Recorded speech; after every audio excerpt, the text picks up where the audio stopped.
ইসরায়েলের আগ্রাসনে মৃত্যুপুরীতে পরিণত হয়েছে গাজা উপত্যকা। ধ্বংসস্তূপে পরিণত হওয়া নগরীতে প্রায় ৭ মাসে প্রাণ হারিয়েছেন ৩৫,০০০-এর বেশি মানুষ, যার মধ্যে ১/৩ শিশু।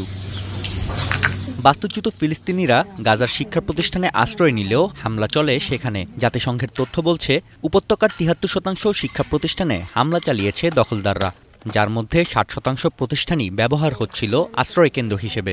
৬,৫০০ শিক্ষার্থীর পাশাপাশি প্রায় ৩০০ শিক্ষাকর্মী নিহত হওয়ায় বন্ধ পাঠদান কার্যক্রম। তবে এত কিছুর পরও গাজার খান ইউনিসে তাঁবুর মধ্যে গড়ে তোলা হয়েছে পাঠশালা। মৃত্যু ঝুঁকিকে মাথায় নিয়ে প্রতিদিন ক্লাসে উপস্থিত হচ্ছেন শিক্ষার্থীরা। তাঁবুর ভেতর আলাদা করে তৈরি করা হয়েছে ক্লাসরুম, যেখানে ভিন্ন ভিন্ন কক্ষে পাঠদান চলছে বিভিন্ন বয়সী শিক্ষার্থীদের।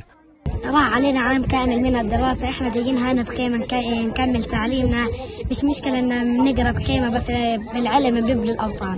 খান ইউনিসের এই শরণার্থী শিবিরে আশ্রয় নিয়েছেন কয়েকজন শিক্ষক। নিজেদের মধ্যে আলোচনা করে তারা সিদ্ধান্ত নেন, যুদ্ধের জন্য শিশুদের ভবিষ্যৎ নষ্ট করা যাবে না। তাই নিজেরাই তাঁবুর মধ্যে তৈরি করেন পাঠশালা, যেখানে স্কুলের মতোই চলছে পাঠ কার্যক্রম।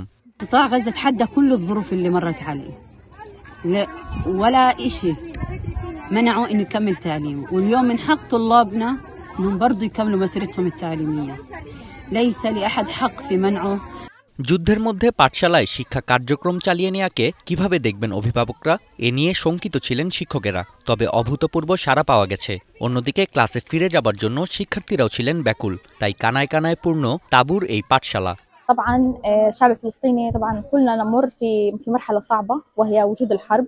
طبعا فقمنا بعمل هذه اللفتة وهي الخيام التعليمية، وطبعا كانت وسط هي خيام سكنية. المدرسة هاي لأنه إحنا شفنا أولادنا وأولاد أصحابنا وغيرنا مش قادرين يرجعوا يتعلموا، سواء كانوا كبار أو صغار، وهم كانوا أوائل متميزين في المدارس।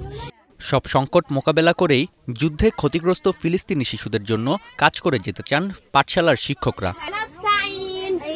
নাফি আরমান মনন, এখন বিশ্ব।